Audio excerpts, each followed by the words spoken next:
Every now and then you experience something so beautiful and so perfect, it just leaves you sitting back in your chair and just wondering what on earth you actually just read. And Gege's 266 of Jujutsu Kaisen, it might just actually be his opus right here. This man's pen must quite literally be on fire right now. Sometimes you gotta close the door to open a window.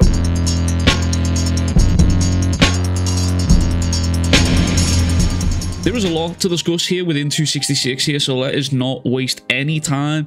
But also, you shouldn't waste any time liking and subscribing, because we're trying to hit 40k before the end of the year. That'd be kind of cool. Anyways, we're shown in the opening pages here with Megumi's soul, where Yuji and Megumi share a conversation. And Megumi tells Yuji that's enough. He wanted to create a world where Sumiki wouldn't have to suffer needlessly, or at the very least, he would want to preserve their fragile lives as much as he possibly could. And I recently made a video talking about how I foresee personally Megumi activating the merger and sacrificing everyone in Japan in an effort to rid the world of curses and Jujutsu, and his statements here within this chapter only serve to sort of third my thoughts on this, if I'm honest. Everything that he has done, he's done for Sumiki, no matter how heartless or how cold. And she died to a curse controlling him, and she died to his hands and his curse technique. So it does further worry me how Megumi's eyes also aren't shown here, because whenever there's kind of this thing done within the medium of anime or manga, it's usually to display an intense emotion. And I want to point out that during a leak stream once, we got this particular panel of Yuji, Yuta, and Todo all running towards Sukuna. And I pointed out how Yuta's eyes weren't shown, and it gave me a bad vibe. It gave me a bad feeling, and I likewise have that same bad feeling here. And again, Megumi states that that's enough. It worries me further. However, he continues to talk about home-cooked meals, sunbeams falling on his hanged laundry, and Sumiki walking side by side with someone just like Yuji, and he describes how that would have been true happiness for him. And again, as I mentioned, that happiness, it's now no longer available to him, hands of a curse that took it away from him. Megumi finishes his talk with saying, "I've had enough." And this is where Yuji gives us more insight into his grandpa and the circumstances of his death, mentioning how he was sick with lung cancer, but he turned down the treatment, and maybe he thought that his body was strong enough without the treatment, and how every now and then he'd hear about euthanasia, but that didn't quite feel right. It felt like someone else's choice. And deep down, he always felt distant and unrelated, and he figured it must have sucked for them, but he'd be fine. And this part here made me wonder if Yuji is grappling with the truth of his birth and his origins, or perhaps some thoughts of newfound knowledge that he has for souls may have allowed him to access memories that weren't his and instead were Sukuna's, leading to him knowing about his birth and his origins, and that's why he's felt distant and unrelated. I'm not sure. I'd like to hear your thoughts on that in the comments down below. But Yuji continues with his speech to Megumi. However, since coming to Jujutsu High, he's been flooded with awful thoughts. When he thinks about this last and forever, he finds himself able to emphasize with his grandpa or anyone faced with a helpless situation. Now, this part is a bit unclear to me, but I genuinely believe that he is talking about everything that has happened to him since being at Jujutsu High.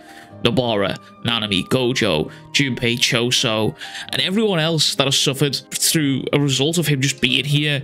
I believe that the thoughts of these people dying and being a bit suffering haunt Yuji. And we know Yuji doesn't particularly handle death well. He's had multiple breakdowns during Shibuya, as well as his first kill against Kechizu and Iso here. It left him somewhat uncomfortable. He explained that to Nobara, and it's a part of the job that he doesn't like. I mean, even at this point in the last chapter, he was trying his best to find a way where he didn't have to kill Sukuna and instead have Sukuna return to him so he could spare his life.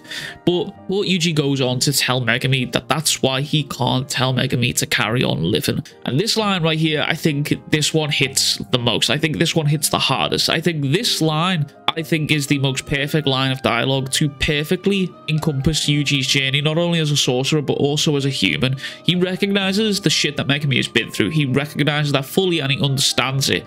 And he would also totally understand if Megumi chose to give up as a result of all this. After all he's been through, he's been there many times himself, and Yuji empathizes with that. But that doesn't mean Yuji won't stop fighting until Megumi has made that decision. And we cut back into the real world here, and we are shown Sukuna activating a hollow wicker basket in an effort to defend himself from Yuji's domain expansion, which means currently the landscape that we are seeing is in fact Yuji's domain. We are shown them fighting in a snowy field with trees, which is incredibly reminiscent of the scene between Mahito and Yuji way back when in Shibuya, which makes me believe that at that point in time in Shibuya, they showed us Yuji's innate domain, that phenomenon that happens between two sorcerers during the height of battle that Sukuna mentioned. I believe that that's what that was at that time, and I believe we're now seeing it unfold in the real world. Even the walk Yuji has towards Sukuna in this particular panel is reminiscent of the walk they has towards Mahito, those arms swinging. He's ready for action, and we see Sukuna weighing up his options here and saying how he would use Gojo's method to reset his burnt out case technique within a domain, but the risk is too great with the after effects of Unlimited Void persistent. And I personally love this because Gojo's domain still to this point in time causing Sukuna trouble with how he handles RCT further cements Gojo's legacy as a truly formidable force of nature. This is where the narrator kicks in here and talks about Hollow Wicker Basket and gives us some information about that and Simple Domain, and how they simply allow a sorcerer to buy time, but eventually, without fail, they will be overpowered by the domain and be hit, which we've seen many times now. We saw it with Gojo, Yuki, even Yuji inside Sukuna's domain, all with Simple Domain, but Sukuna is simply built differently. Like literally, due to his form, he's able to maintain the hand signs for Hollow Wicker Basket and thus maintain the output in order to fight inside a domain without being affected by the domain's sure hit, which again, we saw this in Yuta's domain here when they were trying to hit him with the Jacob's Ladder. And we cut back to the fight, and we are shown some ducks flying away here, and that was something that was very reminiscent of Maki's panel with Mai telling her, let's get started, just after Mai's passing. And I couldn't really seem to find any relevant information or deeper meaning of these duckies or geese here, so if you guys find anything, let me know in the comments down below, because I love reading the theories and the stuff that you guys dig up. A lot of you guys have educated me a shit ton on some of the mythology from Japan and just all around the world with this story.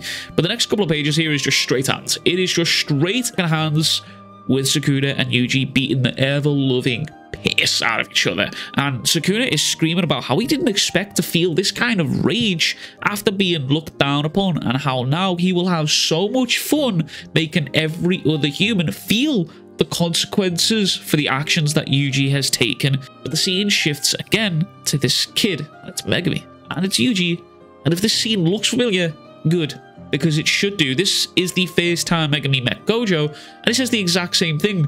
What's with that face? But except this time, it's Yuji. To which Yuji simply replies, it'll be lonely without you, Fushiguro. And again, this line right here was so simple and so perfect because, again, Yuji recognized that he can't tell Megumi to fight, he can't tell Megumi to keep on living because Megumi feels like he's lost everyone. But this one line here is a gentle reminder that Yuji is still here for him and is still fighting for him. And in turn, this brings Megumi back in a completely wild turn of events. Megumi's soul springs back to life after being destroyed, shattered, and submerged from the bath and all the trauma that he's endured. And Megumi uses his 10 shadows on Sukuna to catch his foot.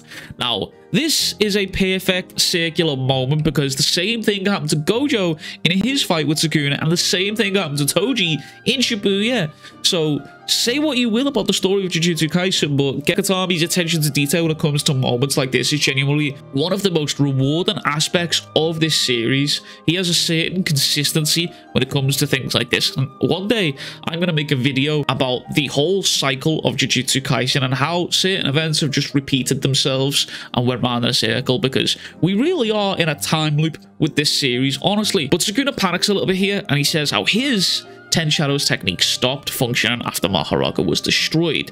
However, this has to be Megumi's, which makes me wonder, if Megumi returns, will he still have his own curse technique fully available to him? And if so, I wonder how that works in line with the soul. I wonder if the curse techniques are not only engraved on the body, but also the soul, because if the body is the soul is also the body. So it makes me wonder if basically Sukuna and Megumi were using two different versions of the 10 Shadows technique here. I'm interested to see how that works, and hopefully we'll get the answer on some of that in future chapters. But for now, we are shown Yuji simply smiling. He knows Megumi is starting to fight back, and he now knows that the clock is genuinely and truly ticking away for Sukuna. Both and Yuji now just continue throwing absolute hands at each other. And we're shown once again that snowy field with the trees. Again, very reminiscent of Mahito's final moments with Yuji. And this right here, this is my favorite panel in the chapter. Let me give you a history lesson, because back in the day, there used to be a fighting organization called Pride.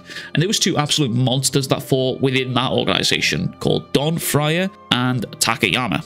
And they had an insane, like a ridiculously insane punching match, both holding each other's heads and firing away ruthlessly. And this panel right here is what I feel is a direct reference to that. And we know Gege loves himself a fight reference. I think this dude is an avid UFC watcher, mixed martial artist, action movie dude. I think this guy is a genuine fan of the sport, and I love that as a genuine fan of the sport too. However, Sukuna starts to realize that Yuji's strikes have something behind them that his RCT cannot overcome, and eventually he will take his hollow wicker basket. Because remember, every single punch landed here weakens Sukuna's control of Megumi's body and his overall output, which is why he's slowly losing hollow wicker basket right here. However, it's this point here that Sukuna's case technique recovers and he slashes Yuji's gauntlet completely off, with Yuji recognizing and saying how Sukuna is using Gojo's hand sign. He says, "Is that Gojo Sensei's?" I think Yuji is recognizing that that is Gojo's hand sign for his domain here, which he uses to try and activate his domain expansion, because remember, Yuji hasn't seen this version of Sukuna's hand sign up close yet. But I also do want to point out that this could be Sukuna using Gojo's RCT, or it could be a mixture of both, because again, I want to point out Sukuna's nose starts to bleed here, and this is where Sukuna's eyes widen. He notices that Yuji's hand is missing not just one finger, but two fingers, and the gauntlet was actually hiding this from Sukuna. And this is where we're treated to the final page of a finger hanging in a spiral staircase, a place that we've never seen before, not that I recognize. I have some thoughts. I have some theories. There is two fingers missing on Yuji's hand right now. One is a result of the enchained binding valve from Sukuna back in chapter 212, and the other one is a result of Yuji creating a cursed object of himself and splitting his soul. For what reason? I am genuinely not sure, but I can provide you with some evidence to back up my theory, because we know Sukuna experienced death just once, and with Kajaku's help, he was able to split his soul into cursed objects that we have come to affectionately known as Sukuna's fingers. Yuji has also experienced death once, and he has also experienced Sukuna creating a cursed object from chapter 212. Now, to add into this, Yuji has an understanding of souls, evidenced by the fact that he can attack the boundary of them with cursed techniques, his punches affect them, and he's also experienced sharing his body with another soul, not to mention all of the damage that Mahito done to him. Yuji's pretty knowledgeable of the soul by now, and on top of all of this, he will have read Yuki's Book of Souls, which probably had a ridiculous amount of information for him. Icing on the cake right here is Yuji's body is able to learn at a way faster rate due to him experiencing extreme special grade jutsu as a result of Sukuna using his body, as Kusakabe stated.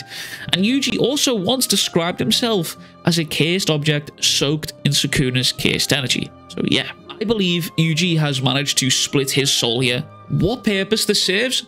I don't know. It is possible that this is a contingency plan for when Yuji potentially dies here. I'm not entirely sure, but I imagine we are going to find out in the next chapter, because next week's chapter, as the author comment states at this final page, is the climax of this fight, which is kind of nutty to think about, to be honest with you. We are genuinely, slowly but surely, coming to an end with Jujutsu Kaisen, and it genuinely does make me fucking emotional. But all in all, I believe that this chapter is one of Gege's best. A collection of his working opus. These past recent chapters here, in my opinion, just seemingly keep growing and growing better and better with each release, and I can't truly wait to see what fucking comes next. I'm genuinely excited. But anyway, thank you all for watching. Please be sure to like and subscribe if you want to support the channel further. Consider purchasing some merch on the website here, weebclo.com. And as always, I will catch you guys all in the next one. Much fucking love. Big fucking kisses. Peace.